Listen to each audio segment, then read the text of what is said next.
أعوذ بالله من الشيطان الرجيم. براءة من الله ورسوله إلى الذين عاهدتم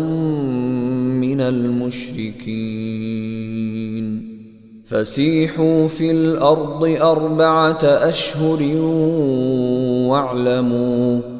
واعلموا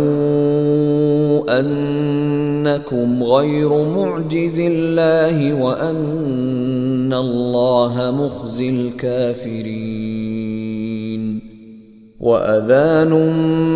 من الله ورسوله إلى الناس يوم الحج الأكبر أن الله بريء من المشركين ورسوله فإن تبتم فهو خير لكم وإن توليتم فاعلموا أنكم غير معجز الله وبشر الذين كفروا بعذاب أليم. إلا الذين عاهدتم من المشركين ثم لم ينقصوكم شيئا ولم يظاهروا عليكم أحدا فأتموا إليهم عهدهم إلى مدتهم إن الله يحب المتقين. فإذا انسلخ الأشهر الحرم فاقتلوا المشركين حيث وجدتموهم وخذوهم واحصروهم واقعدوا لهم كل مرصد فإن تابوا وأقاموا الصلاة وآتوا الزكاة فخلوا سبيلهم إن الله غفور رحيم. وإن أحد من المشركين استجارك فأجره حتى يسمع كلام الله ثم أبلغه مأمنه ذلك بأنهم قوم لا يعلمون. كيف يكون للمشركين عهد عند الله وعند رسوله إلا الذين عاهدتم عند المسجد الحرام فما استقاموا لكم فاستقيموا لهم إن الله يحب المتقين. كيف وإن يظهروا عليكم لا يرقبوا فيكم إلا ولا ذمة يرضونكم بأفواههم وتأبى قلوبهم وأكثرهم فاسقون. اشتروا بآيات الله ثمنا قليلا فصدوا عن سبيله إنهم ساء ما كانوا يعملون. لا يرقبون في مؤمن إلا ولا ذمة وأولئك هم المعتدون. فإن تابوا وأقاموا الصلاة وآتوا الزكاة فإخوانكم في الدين ونفصل الآيات لقوم يعلمون. وإن نكثوا أيمانهم من بعد عهدهم وطعنوا في دينكم فقاتلوا أئمة الكفر إنهم لا أيمان لهم لعلهم ينتهون. ألا تقاتلون قوما نكثوا أيمانهم وهموا بإخراج الرسول وهم بدؤوكم أول مرة أتخشونهم فالله أحق أن تخشوه إن كنتم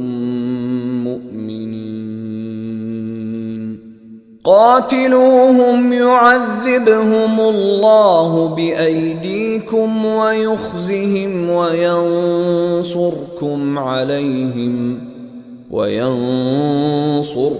عليهم ويشف صدور قوم مؤمنين ويذهب غيظ قلوبهم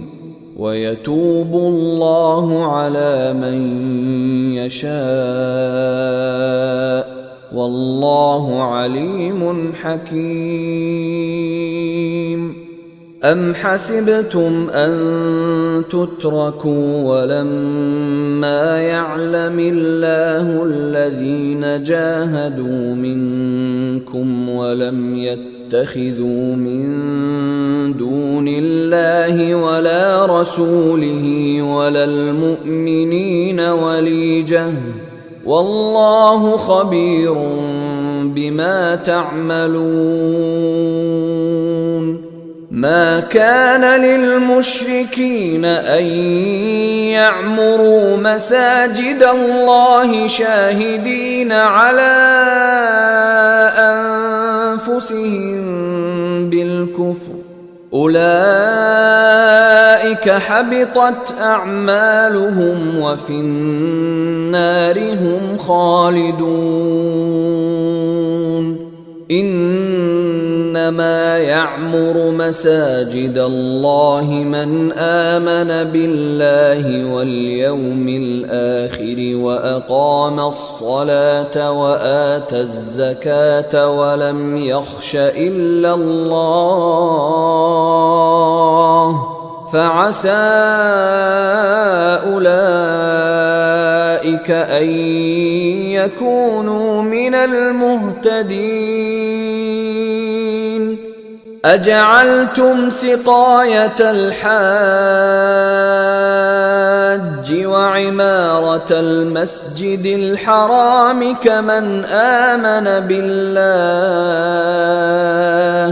كمن آمن بالله واليوم الآخر وجاهد في سبيل الله لا يستوون عند الله والله لا يهدي القوم الظالمين. الذين آمنوا وهاجروا وجاهدوا في سبيل الله بأموالهم وأنفسهم أعظم درجة عند الله وأولئك هم الفائزون. يبشرهم ربهم برحمة منه ورضوان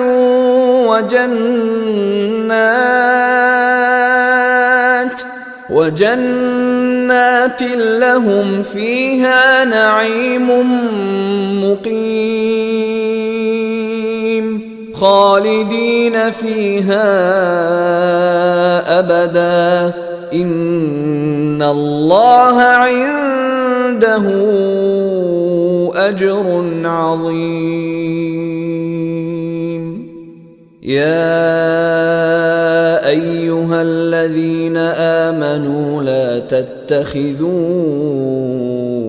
آباءكم آباءكم وإخوانكم أولياء إن استحبوا الكفر على الإيمان ومن يتولهم منكم فأولئك هم الظالمون قل إن كان آباؤكم وأبناؤكم وإخوانكم وأزواجكم وعشيرتكم وأموال اقترفتموها وتجارة تخشون كسادها ومساكن ترضونها أحب إليكم من الله ورسوله وجهاد في سبيله فتربصوا حتى يأتي الله بأمره والله لا يهدي القوم الفاسقين لقد نصركم الله في مواطن كثيرة ويوم حنين إذ أعجبتكم كثرتكم فلم تغن عنكم شيئا وضاقت عليكم الأرض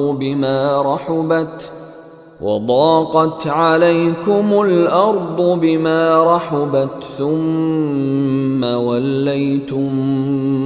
مدبرين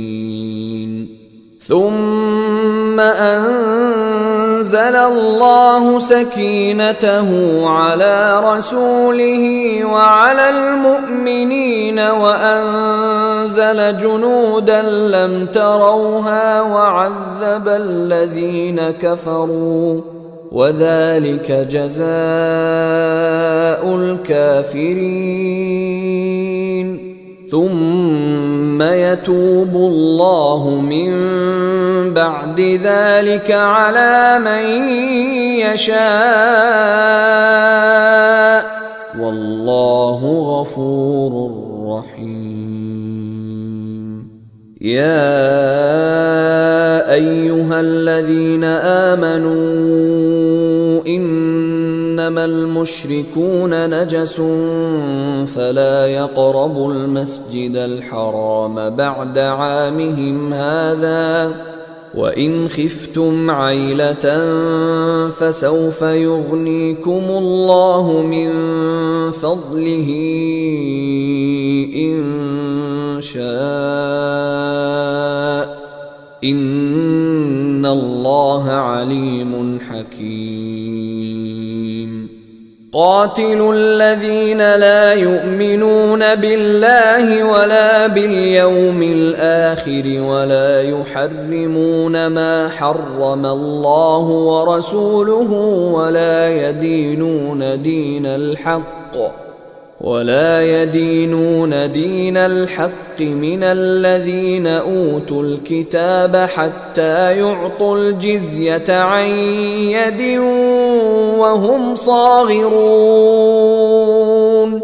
وقالت اليهود عزير ابن الله وقالت النصارى المسيح ابن الله ذلك قولهم بأفواههم يضاهئون قول الذين كفروا من قبل قاتلهم الله أنى يؤفكون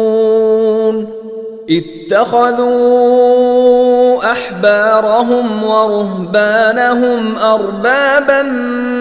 من دون الله والمسيح ابن مريم وما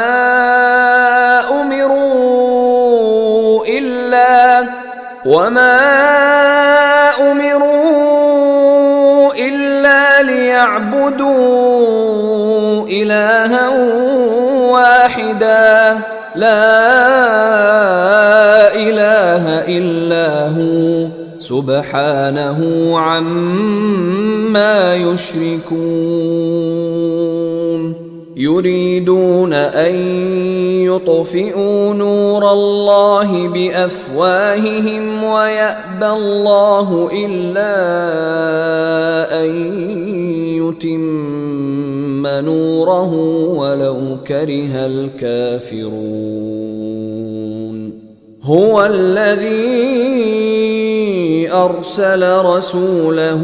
بالهدى ودين الحق ليظهره على الدين كله ولو كره المشركون. يا أيها الذين آمنوا إن كثيرا من الأحبار والرهبان ليأكلون أموال الناس بالباطل ويصدون عن سبيل الله. والذين يكنزون الذهب والفضة ولا ينفقونها في سبيل الله فبشرهم بعذاب أليم. يوم يحمى عليها في نار جهنم فتكوى بها جباههم وجنوبهم وظهورهم هذا ما كنزتم لأنفسكم فذوقوا ما كنتم تكنزون. إن عدة الشهور عند الله 12 شهرا في كتاب الله يوم خلق السماوات والأرض منها 4 حرم ذلك الدين القيم فلا تظلموا فيهن أنفسكم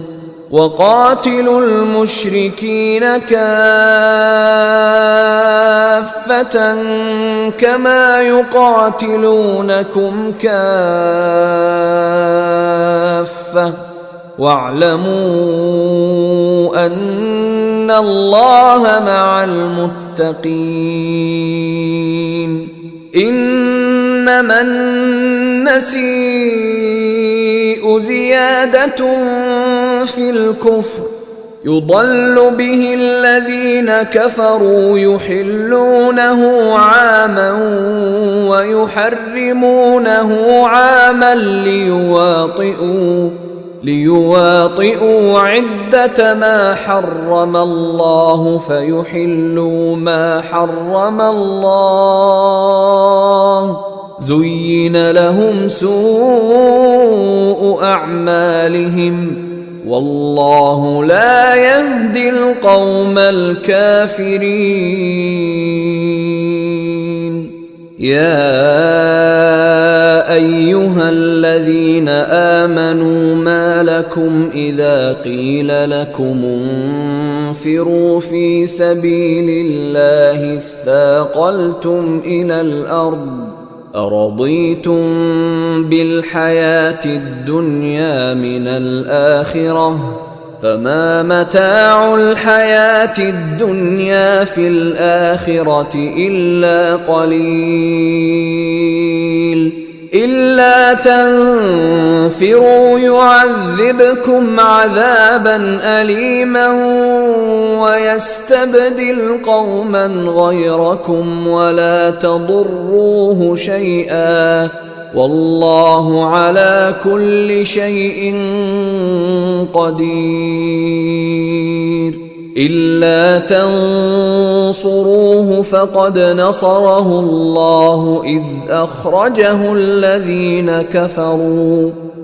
أخرجه الذين كفروا ثاني اثنين إذ هما في الغار إذ يقول لصاحبه لا تحزن إن الله معنا فأنزل الله سكينته عليه وأيده بجنود لم تروها وجعل كلمة الذين كفروا السفلى وكلمة الله هي العليا والله عزيز حكيم.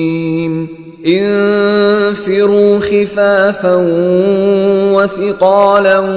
وجاهدوا بأموالكم وأنفسكم في سبيل الله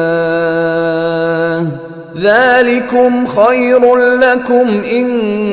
كنتم تعلمون. لو كان عرضا قريبا وسفرا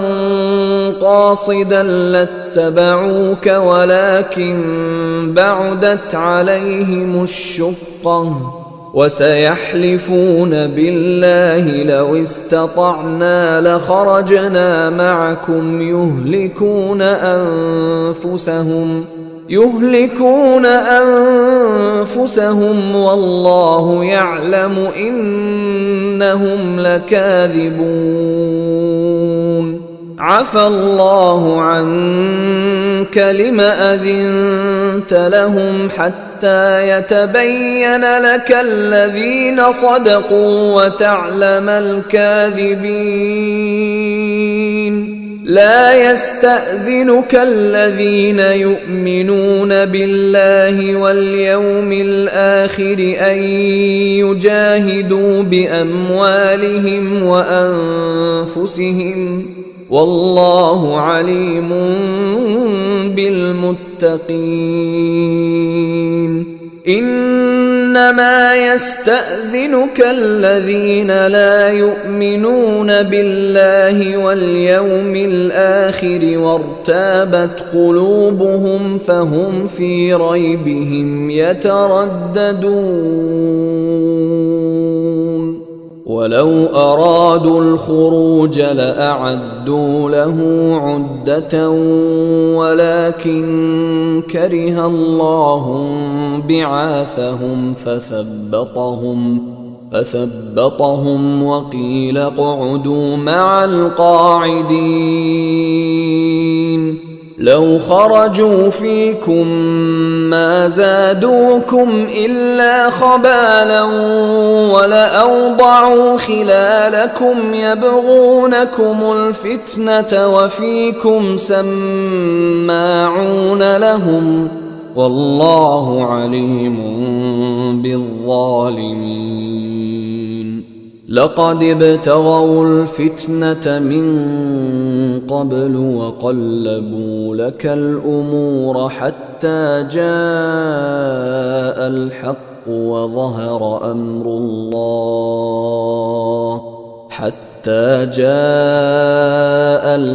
وظهر أمر الله وهم كارهون. ومنهم من يقول ائذن لي ولا تفتني ألا في الفتنة سقطوا وإن جهنم لمحيطة بالكافرين. إن تصبك حسنة تسؤهم وإن تصبك مصيبة يقولوا قد أخذنا أمرنا من قبل ويتولوا وهم فرحون. قل لن يصيبنا إلا ما كتب الله لنا هو مولانا وعلى الله فليتوكل المؤمنون. قل هل تربصون بنا إلا إحدى الحسنيين ونحن نتربص بكم أن يصيبكم الله بعذاب من عنده أو بأيدينا فتربصوا إنا معكم متربصون قل أنفقوا طوعا أو كرها لن يتقبل منكم إنكم كنتم قوما فاسقين وما منعهم أن تقبل منهم نفقاتهم إلا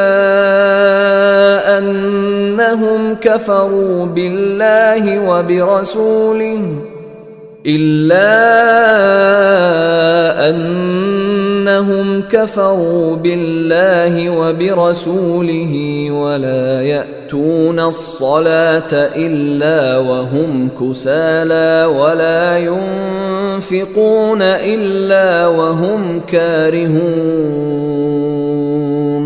فلا تعجبك أموالهم ولا أولادهم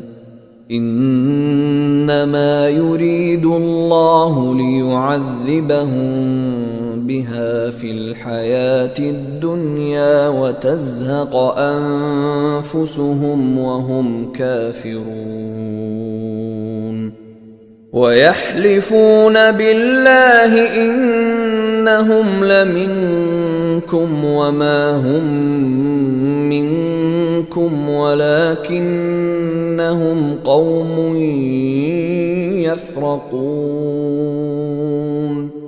لو يجدون ملجأ أو مغارات أو مدخلا لولوا إليه وهم يجمحون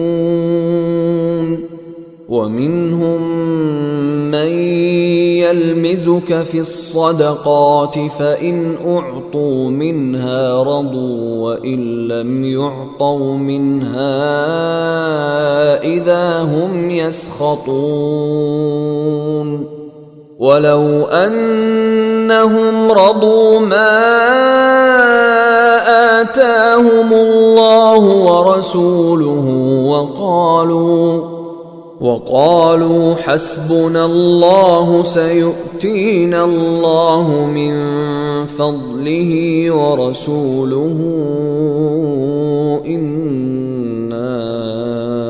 إلى الله راغبون إنما الصدقات للفقراء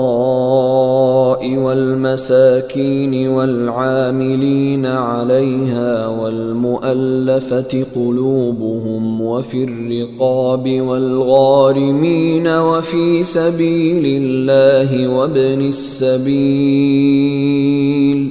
فريضة من الله والله عليم حكيم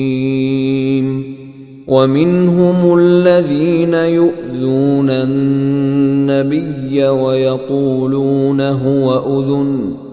قل أذن خير لكم يؤمن بالله ويؤمن للمؤمنين ورحمة للذين آمنوا منكم والذين يؤذون رسول الله لهم عذاب أليم يحلفون بالله لكم ليرضوكم والله ورسوله أحق أن يرضوه إن كانوا مؤمنين ألم يعلموا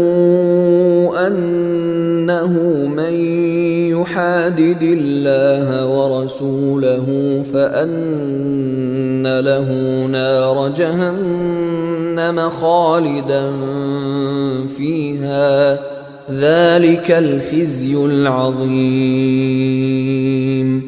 يحذر المنافقون أن تنزل عليهم سورة تنبئهم بما في قلوبهم قل استهزئوا إن الله مخرج ما تحذرون ولئن سألتهم ليقولن إنما كنا نخوض ونلعب قل أبالله وآياته ورسوله كنتم تستهزئون لا تعتذروا قد كفرتم بعد إيمانكم إن نعف عن طائفة منكم نعذب طائفة بأنهم كانوا مجرمين المنافقون والمنافقات بعضهم من بعض يأمرون بالمنكر وينهون عن المعروف ويقبضون أيديهم نسوا الله فنسيهم إن المنافقين هم الفاسقون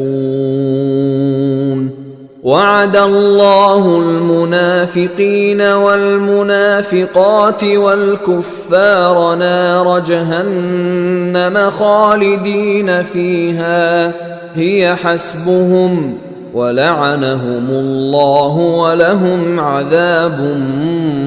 مقيم كالذين من قبلكم كانوا أشد منكم قوة وأكثر أموالا وأولادا فاستمتعوا بخلاقهم فاستمتعتم بخلاقكم كما استمتع الذين من قبلكم بخلاقهم وخضتم كالذي خاضوا أولئك حبطت أعمالهم في الدنيا والآخرة وأولئك هم الخاسرون ألم يأتهم نبأ الذين من قبلهم قوم نوح وعاد وثمود وقوم إبراهيم وأصحاب مدين والمؤتفكات أتتهم رسلهم بالبينات فما كان الله ليظلمهم ولكن كانوا أنفسهم يظلمون والمؤمنون والمؤمنات بعضهم أولياء بعض يأمرون بالمعروف وينهون عن المنكر ويقيمون الصلاة ويؤتون الزكاة ويطيعون الله ورسوله أولئك سيرحمهم الله إن الله عزيز حكيم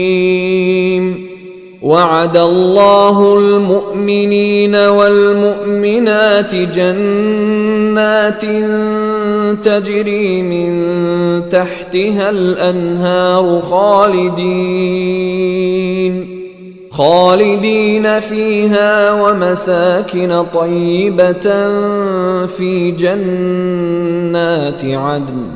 ورضوان من الله أكبر ذلك هو الفوز العظيم يا أيها النبي جاهد الكفار والمنافقين واغلظ عليهم ومأواهم جهنم وبئس المصير يحلفون بالله ما قالوا ولقد قالوا كلمة الكفر وكفروا بعد إسلامهم وهموا بما لم ينالوا وما نقموا إلا أن أغناهم الله ورسوله من فضله فإن يتوبوا يك خيرا لهم وإن يتولوا يعذبهم الله عذابا أليما في الدنيا والآخرة وما لهم في الأرض من ولي ولا نصير ومنهم من عاهد الله لئن آتانا من فضله لنصدقن ولنكونن من الصالحين فلما آتاهم من فضله بخلوا به وتولوا وهم معرضون فأعقبهم نفاقا في قلوبهم إلى يوم يلقونه بما أخلفوا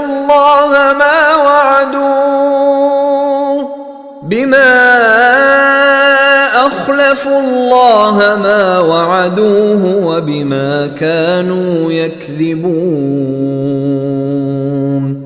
ألم يعلموا أن الله يعلم سرهم ونجواهم وأن الله علام الغيوب الذين يلمزون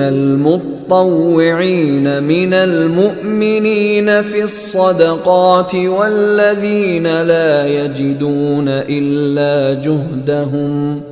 والذين لا يجدون إلا جهدهم فيسخرون منهم سخر الله منهم ولهم عذاب أليم استغفر لهم أو لا تستغفر لهم إن تستغفر لهم 70 مرة فلن يغفر الله لهم ذلك بأنهم كفروا بالله ورسوله والله لا يهدي القوم الفاسقين فرح المخلفون بمقعدهم خلاف رسول الله وكرهوا أن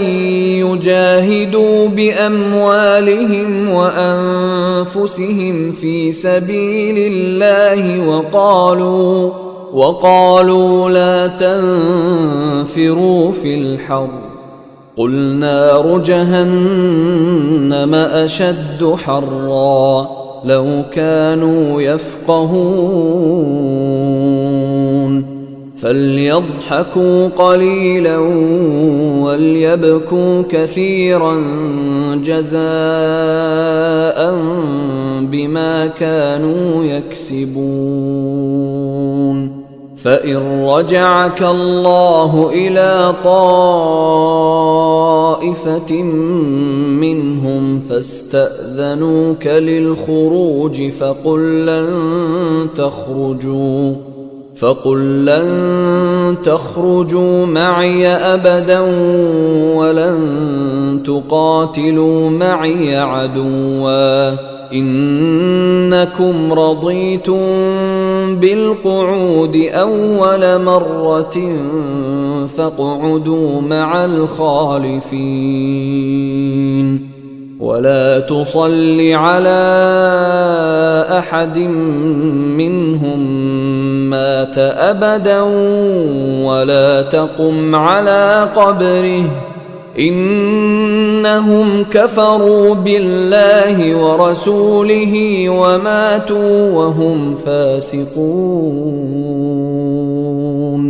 ولا تعجبك أموالهم وأولادهم، إنما يريد الله أن يعذبهم بها في الدنيا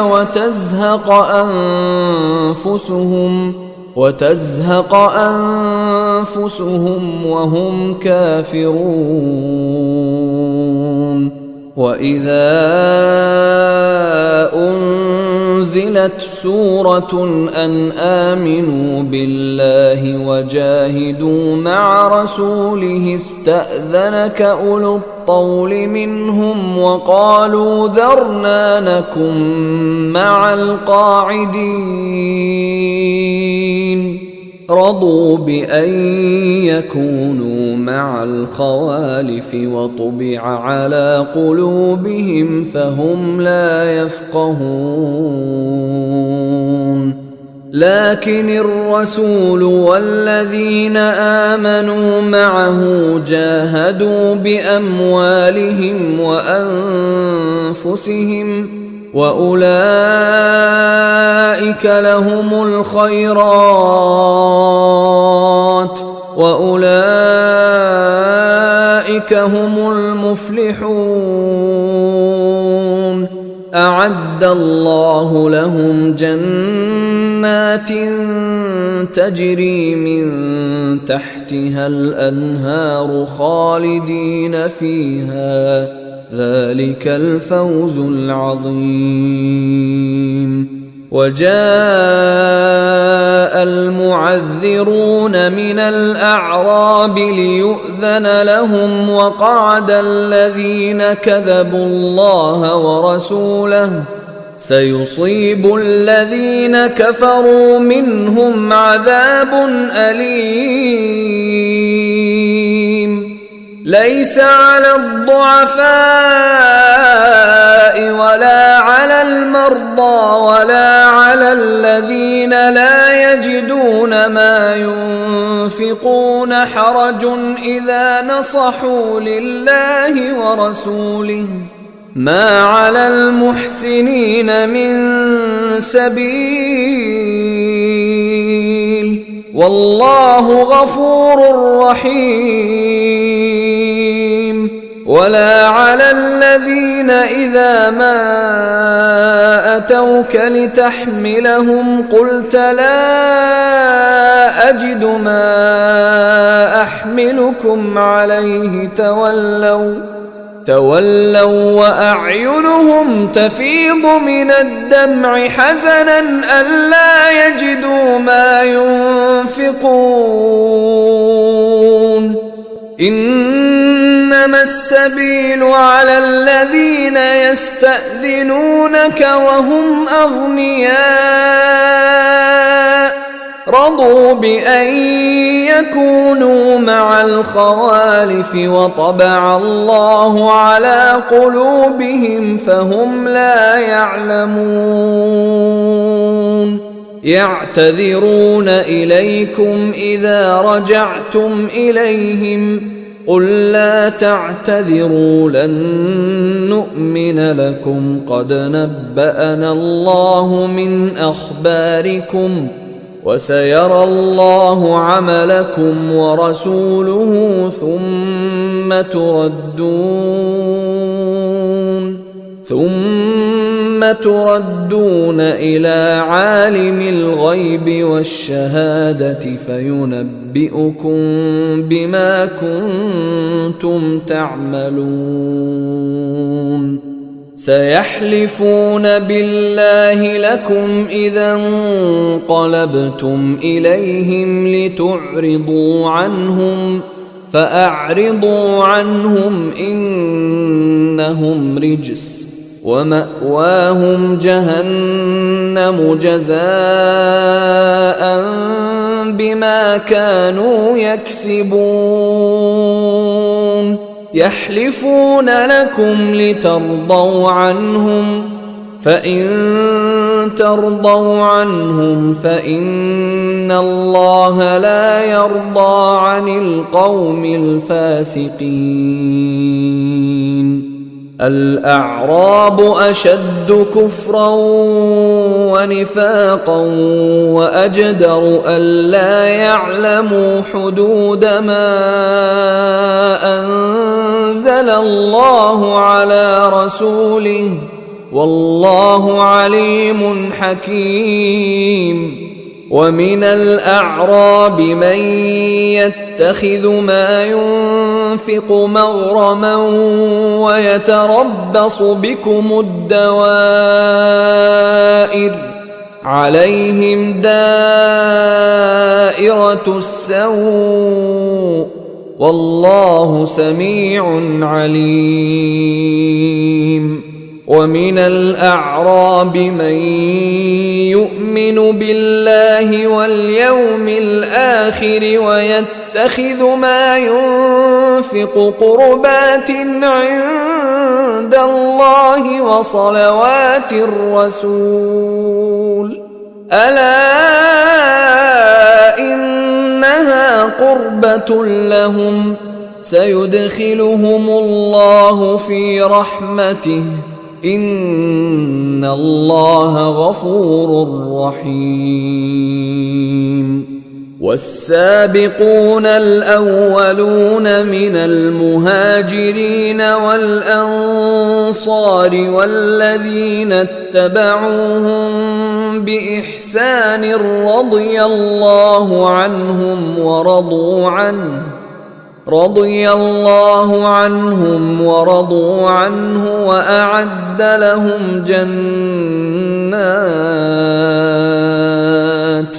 وأعد لهم جنات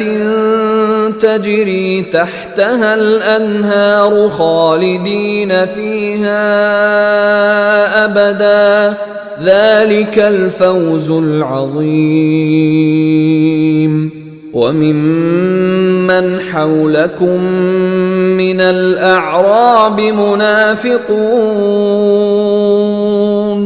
ومن أهل المدينة مردوا على النفاق لا تعلمهم نحن نعلمهم سنعذبهم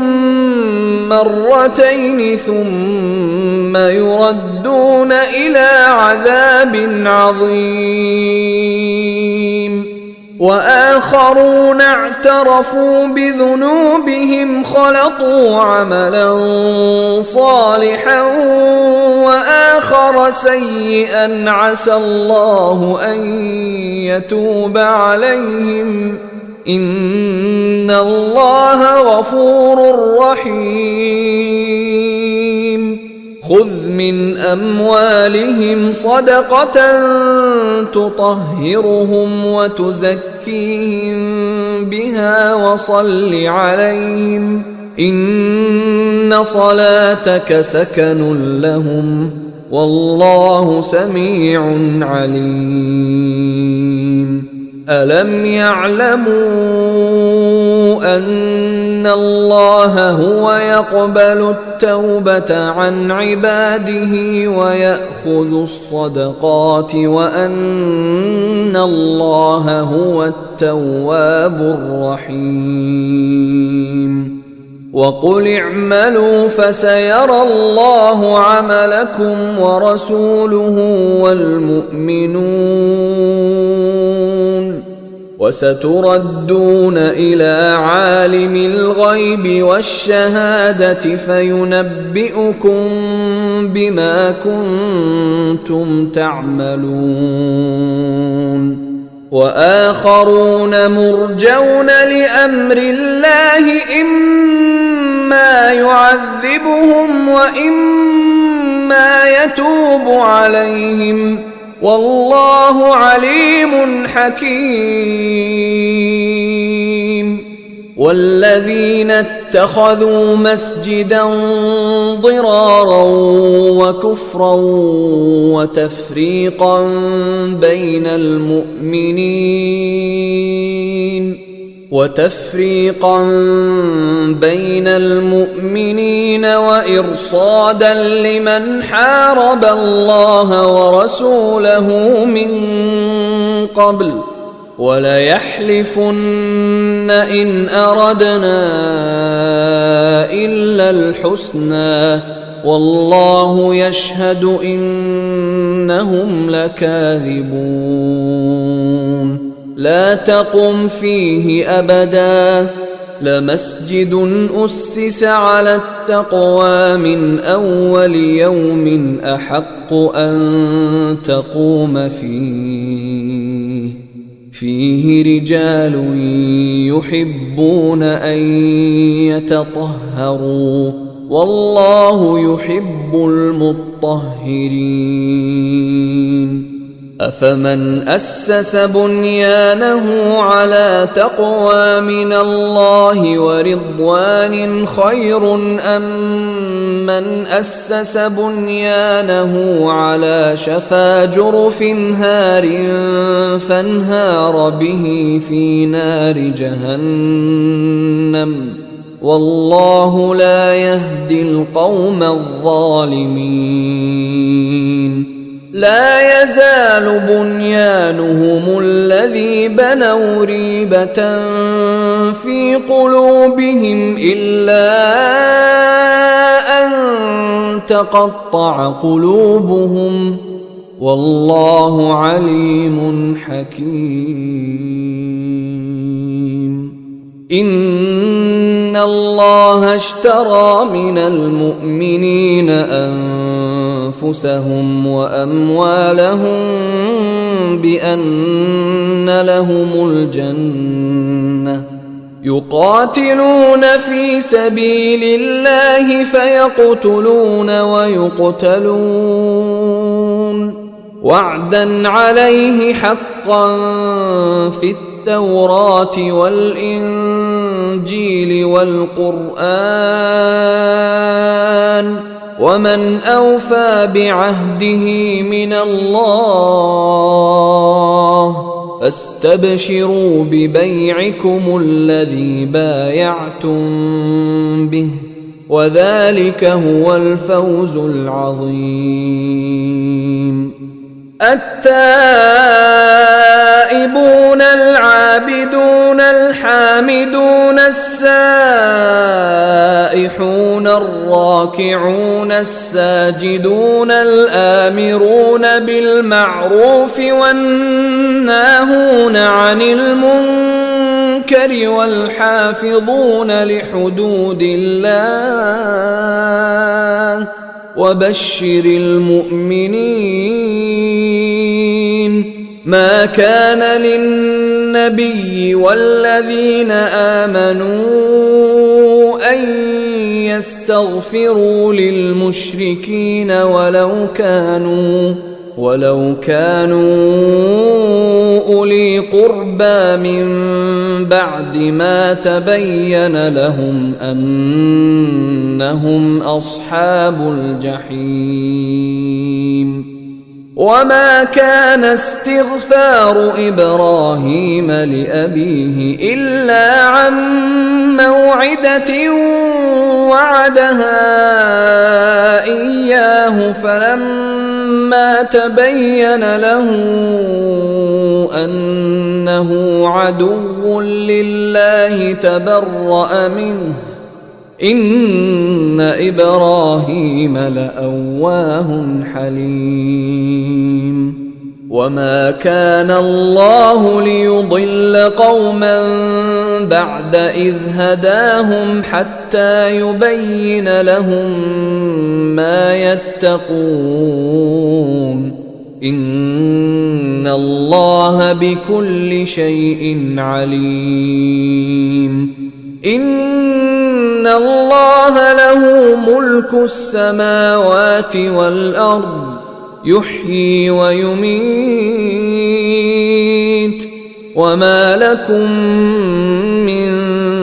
دون الله من ولي ولا نصير لقد تاب الله على النبي والمهاجرين والأنصار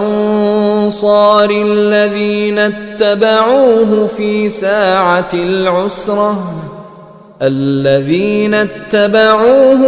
ساعة العسرة من بعد ما كاد يزيغ قلوب فريق منهم ثم تاب عليهم إنه بهم رءوف رحيم. وعلى الثلاثة الذين خلفوا حتى إذا ضاقت عليهم الأرض بما رحبت وضاقت عليهم أنفسهم وظنوا أن لا ملجأ من الله إلا إليه ثم تاب عليهم ليتوبوا إن الله هو التواب الرحيم. يا أيها الذين آمنوا اتقوا الله وكونوا مع الصادقين. ما كان لأهل المدينة ومن حولهم من الأعراب أن يتخلفوا عن رسول الله ولا يرغبوا بأنفسهم عن نفسه، ذلك بأنهم لا يصيبهم ظمأ ولا نصب ولا مخمصة في سبيل الله ولا يطؤون موطئا يغيظ الكفار ولا ينالون من عدو نيلا إلا كتب لهم به عمل صالح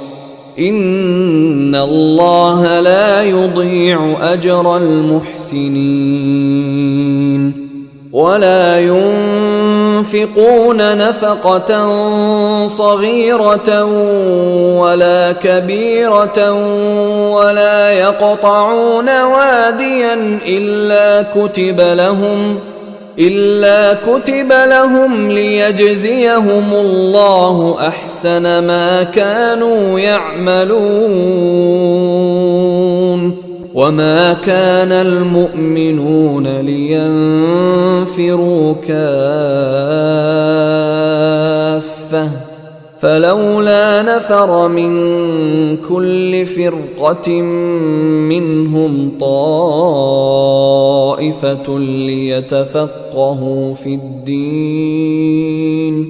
ليتفقهوا في الدين ولينذروا قومهم إذا رجعوا إليهم لعلهم يحذرون. يا أيها الذين آمنوا قاتلوا الذين يلونكم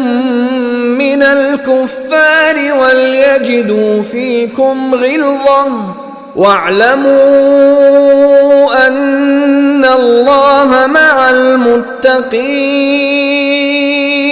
وإذا ما أنزلت سورة فمنهم من يقول أيكم زادته هذه إيمانا فأما الذين آمنوا فزادتهم إيمانا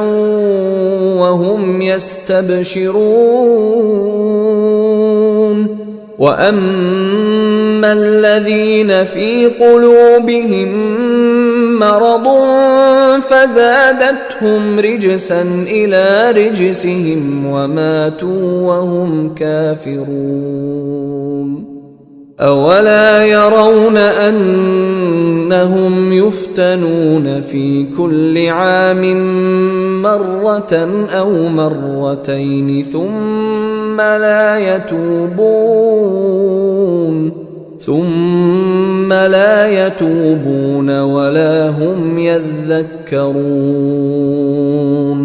وإذا ما أنزلت سورة نظر بعضهم إلى بعض هل يراكم من أحد ثم انصرفوا صرف الله قلوبهم بأنهم قوم لا يفقهون لقد جاءكم رسول من أنفسكم عزيز عليه ما عنتم حريص عليكم بالمؤمنين رؤوف رحيم فإن تولوا فقل حسبي الله لا إله إلا هو عليه توكلت وهو رب العرش العظيم